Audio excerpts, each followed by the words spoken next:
Good evening and welcome to Negril Times, where we keep our finger on the pulse of the West, bringing you the conversations that matter most to our community.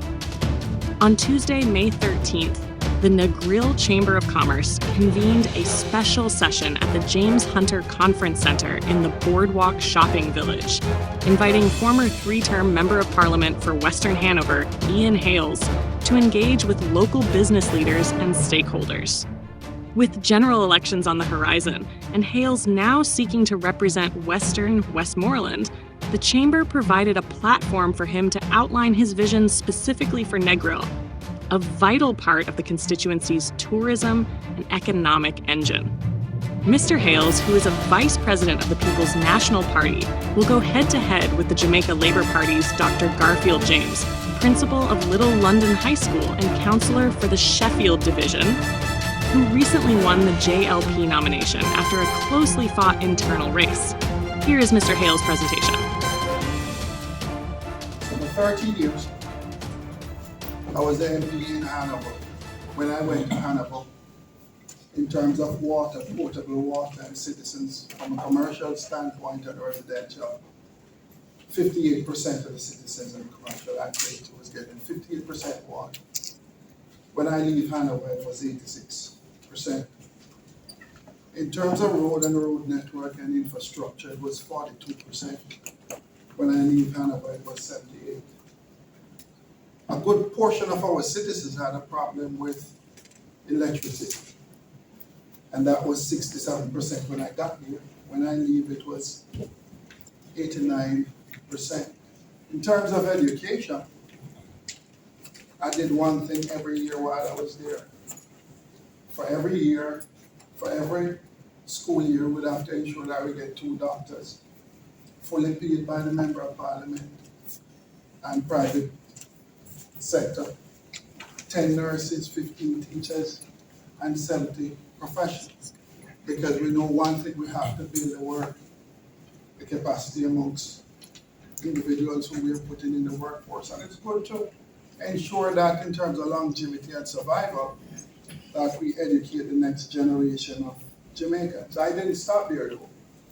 Everyone knows that in a child's life, in terms of development, the ages of between 3 and 5 years old is the most important period. We started a program in ensuring that all basic schools could have technology in terms of computers, because that's the time that they needed the most. We had a problem though with training, because at the time there was expansion going on in Negril, but we didn't have in terms of training. So I decided more or less in my 13 years we put in 7 computer centers, or 7 training centers to train young people. We had a big problem also with Lucy Hospital. One of the main problems we had between Negril, between Rio and Orange Bay, we were losing the majority of our citizens in terms of accidents. So we had to do some upgrade in terms of the hospital. One. The second thing we did was to ensure that you have all these concrete bridges at the time that you were going over it. Saw that we were having a lot of accidents there also, was to change out all those areas and ensure that we could have asphalted bridges instead of the concrete that was very slippery and wet at the time. Now, you might say after you're doing all of that, why did you leave Hanover? Or why did they vote you out? In a democracy, citizens have the right to make a decision. If they think that they seek better in a democracy, it's their right to vote and vote in a democracy. Whichever way it goes, you have to deal with it. So I had 13 good years, and when I leave, the last poll that were taking in Hanover, 78% of the citizens in Hanover basically said that I wasn't supposed to leave Hanover. So I think my approval rating as the person that went there and did the most for Hanover at the time. And when I say the most is, when I went there in terms of the road network, if you take all the major thoroughfares from Hanover, going back all the way to the border, I don't think any other MP in Western Jamaica at the time, whether it PNP or JLP, had more road infrastructure that was put in any constituency more than I did. When we had a severe water problem, I went and got the funding, $1.2 billion, run the water pipeline from Great River all the way into Lucy, a 20-inch main, and to ensure that the citizens of Hanover would receive water. We did that to ensure that we could take off Logwood to service Negril and its environs, Western, and all those communities. That's why we end up doing that. Now, in looking at Negril, I would want to just place everything today and just look at Negril. We have some serious problem. I think if you go to Montego Bay, and if you look at the elegant corridor, I think if you enter Negril from,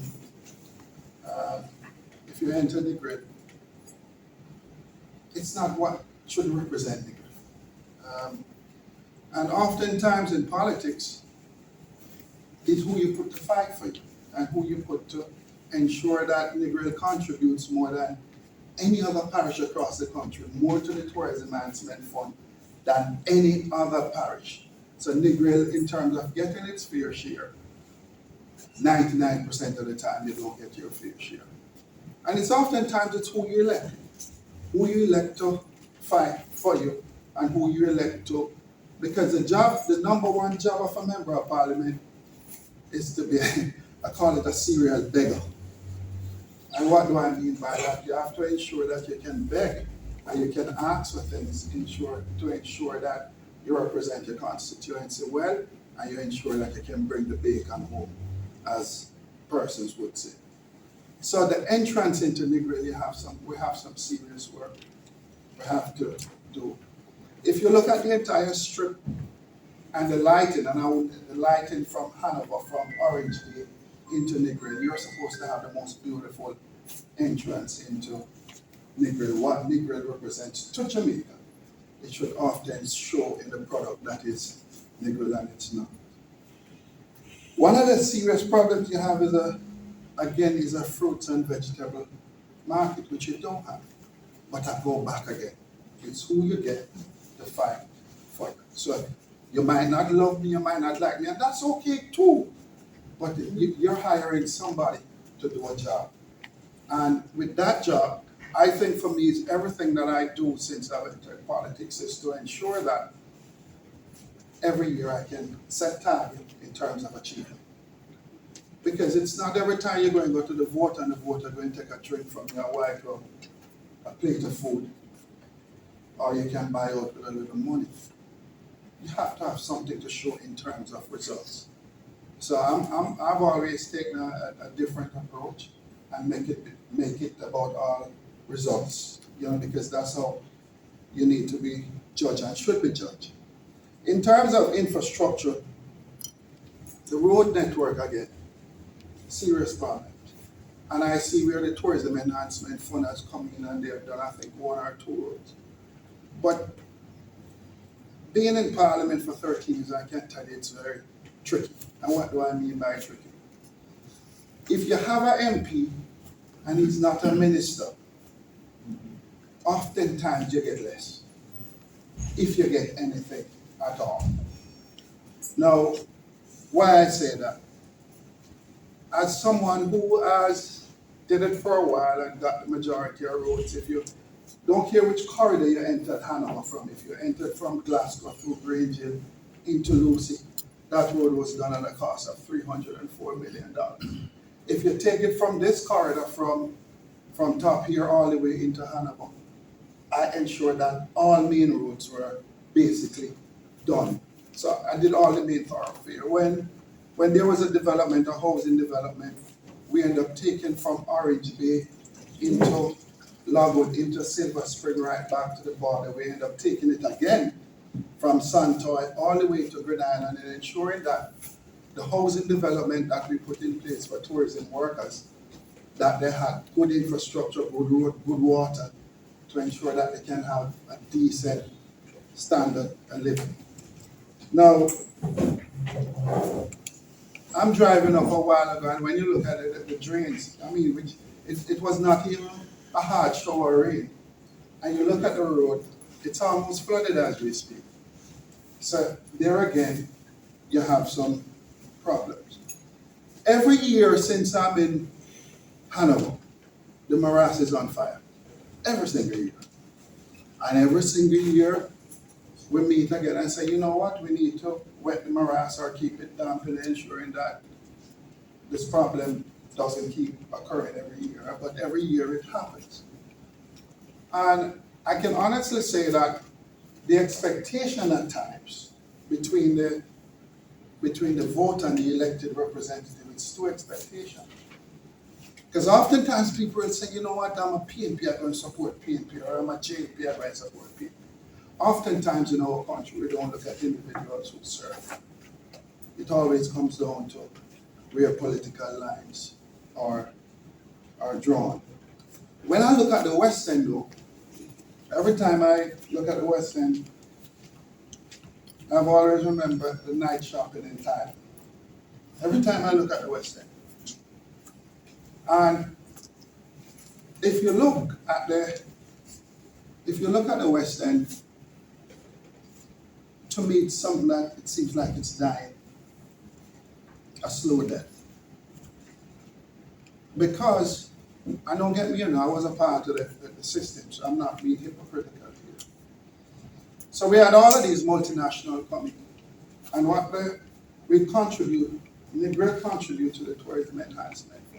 I've always said that the government ought to take $1 billion, put it on the West End, allow those smaller hotels that, just to give them a fighting chance, give them grants where they can come, they can operate, they can refurbish, they can repaint, they just can make their place look inviting to guests to come.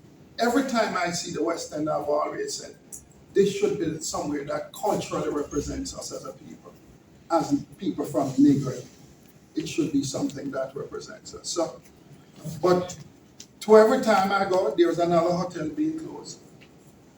Somebody else is selling out as soon as you turn around, another hotel is up for sale because it's hard doing business. Every year we have record numbers of tourists, but at the same time, the cost that it takes you to run a small hotel, when the multinationals are saying to you $99 a night or $139 a night or whatever the cost is, it often affects the local product that you have spent anywhere between 50 and the last 50 and 60 years to build. So we have to do something here. So my whole thing is, I would want to see the Tourism Enhancement Fund come in, give special grants, and every hotel on the West End or the smaller hotels on this strip, create a 10-year enterprise zone. And what do I mean by that? A tax-free zone, so that we can allow the local persons or the local hoteliers here who have built the product to where it is the most attractive to those outside, to operate within a tax-free zone for 10 years so that you can rebuild, retrofit, and ensure that you can go forward in a much stronger way. Now, I know, for example, Ms. Bradley will say that in Negril, one of the main problems we have across the constituency is training. I think the majority of problems that we face with now is that a lot of the communities are without training center. And if you look at the crime situation that we do face, majority of communities don't offer training. There's no community center for after-school program. There's no center in terms of looking at young people and say, hey, look, you can go here, you can get training after high school, or basically to learn a trade. We don't have that.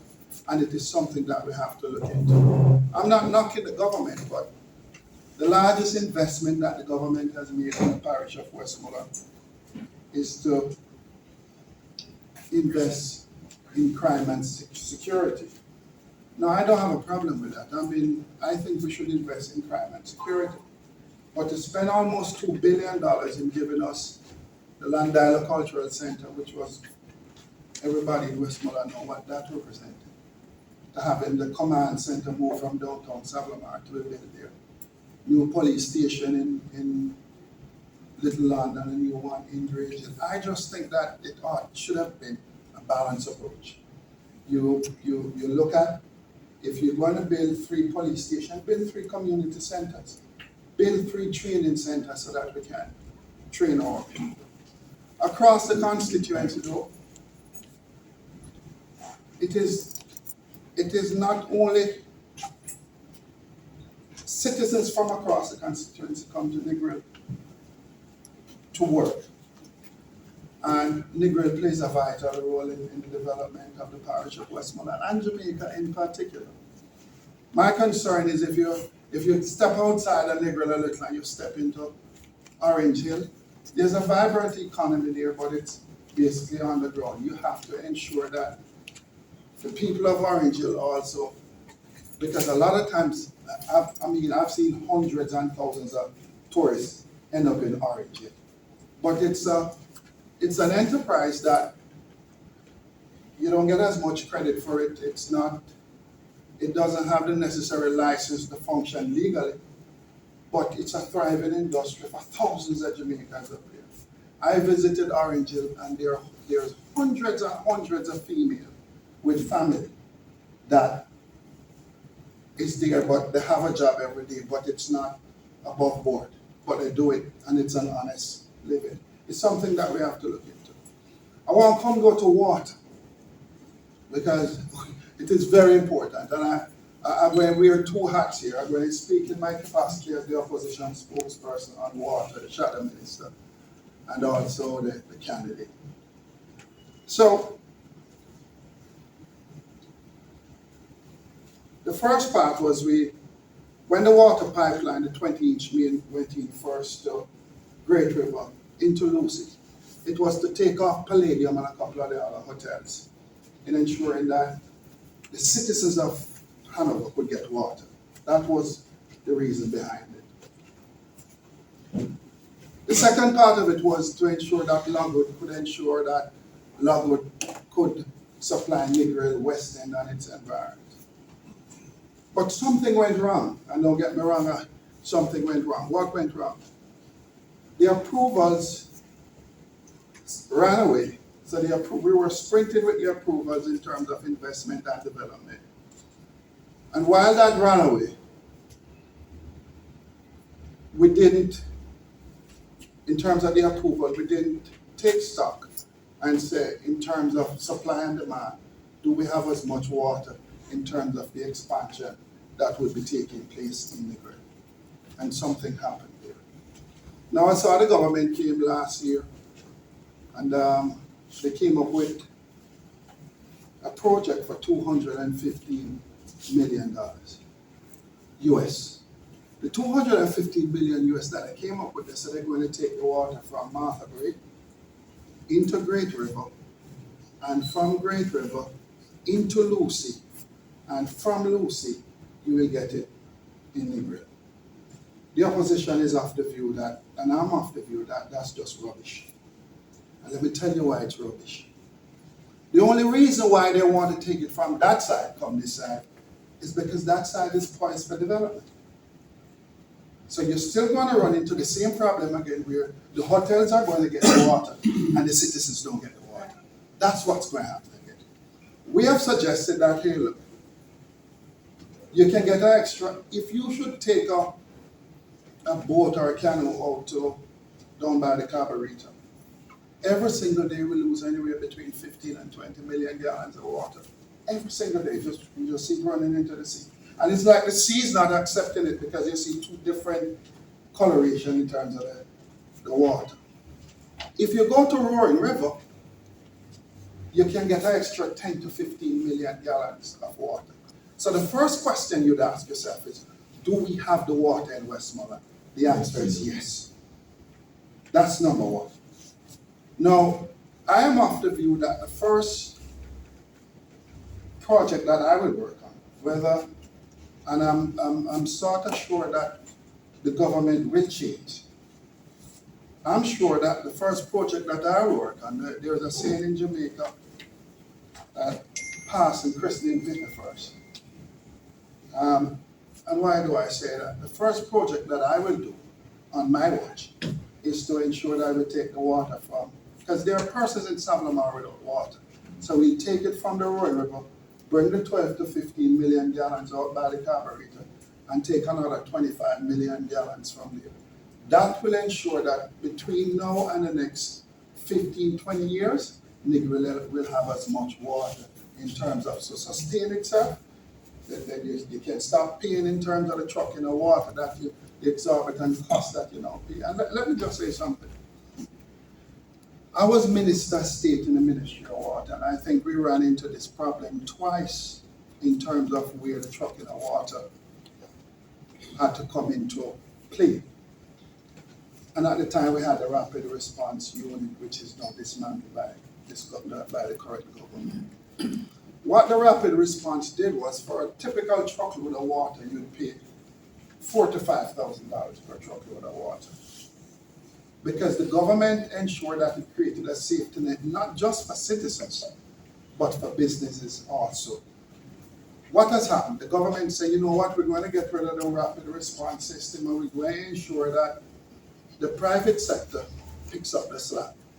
Now, in a capitalistic society, everybody is going to, when there's a demand, which we've been having basically every year in terms of when the drought comes, is persons ensure that the typical load, which is supposed to cost anywhere between $10,000 and $15,000, because almost every truck, don't care what size it is, I don't think it exceeds $5,000 a load to buy the water from the NWC.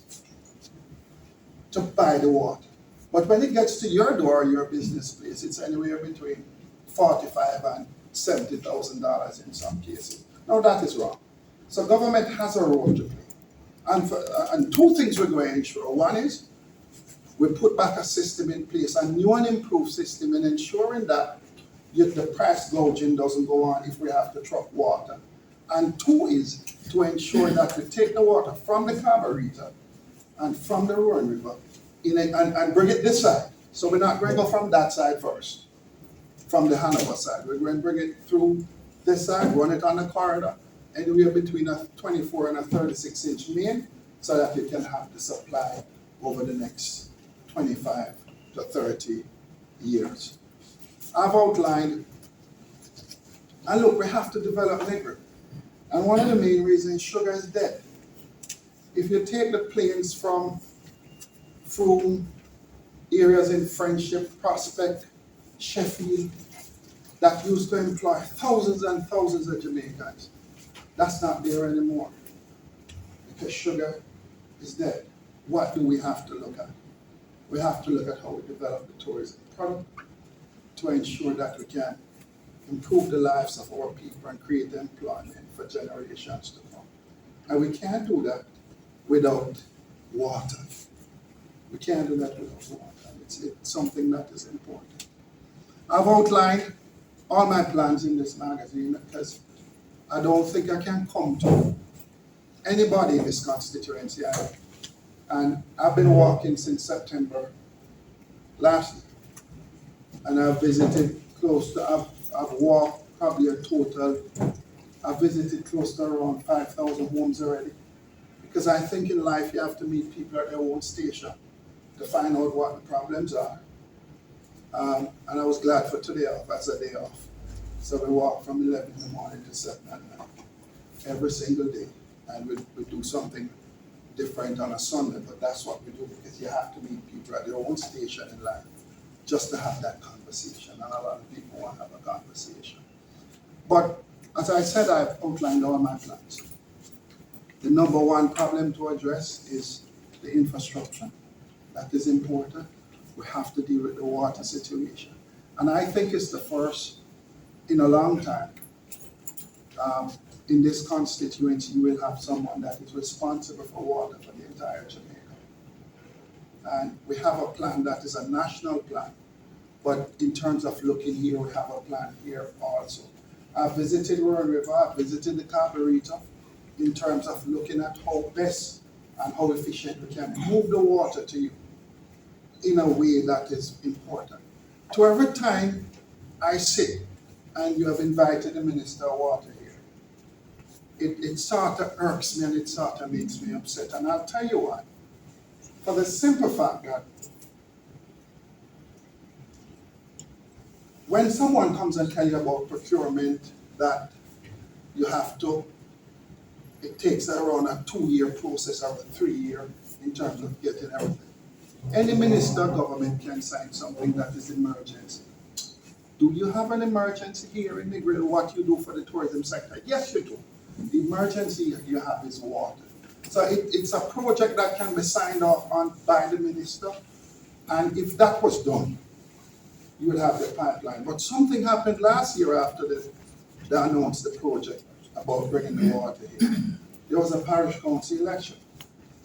Because a lot of things are based on politics and policies. But I think in that case, politics trumps policy. What happened? You have 14 divisions in Westmoreland and the People's National Party, 111. So therefore the funds, and you can quote me on this one, the funds were allocated to somewhere else. I won't say where else, but the funds was allocated to somewhere else in the country, not in Negril. And where the funds went to, Negril, in terms of the tourism product, Negril gives more to this country in terms of the tourism dollar, the theft, in terms of the experience. This 7 mile here gives more to the tourism sector than anywhere else. So I don't want to spend a lot of time and talk, but if you ask me, I have a plan in how best to address a lot of the issues that we have. Am I ready to work? Yes. Experience is important. I'm a vice president of the People's National Party. Negril is important to me. Western Westmoreland is important to me. Westmoreland is important to me. And I am ready to serve, ready to work on your behalf in terms of solving some of these problems, that the long-standing problems and the long-standing issue. It makes a difference. I would want somebody to vote for me because of the work that I do. Not because of the party, but because of the work that I do.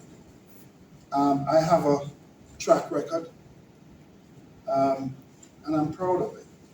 I'm proud of the things that I've done. I think from a seniority standpoint, I feel pleased that I've learned how the parliament operates. And I totally learned that in my second term. Parliament starts at 2 o'clock, and oftentimes you have the country MPs there, they sort of leave early in terms of the traffic to come down. But oftentimes the business of Parliament in terms of asking for things for your constituency starts anywhere between 8 and 10 o'clock at night. When I'm manhunt, I don't want to just go on the media, but after a couple of drinks, you can ask for anything or make any request for some of the things that you want. So, look, it's our town, it's our country, and I stand ready to work on your behalf. We might not agree on a lot of things, but we can surely agree that every single year we can work together in terms of achieving some of these things and start checking off some boxes. What we haven't been doing is checking off boxes. So we come and we dine and we eat and we're flying and we keep the promises going. And one of the things I want to stop doing is stop the promises where they are and allow the actions to follow in terms of the promises and the targets that we set. And how do we execute in ensuring that we can reach that promised land in terms of ensuring that it becomes a better place, and to make it becomes a better place for us to live and raise our family and do business. Thank you.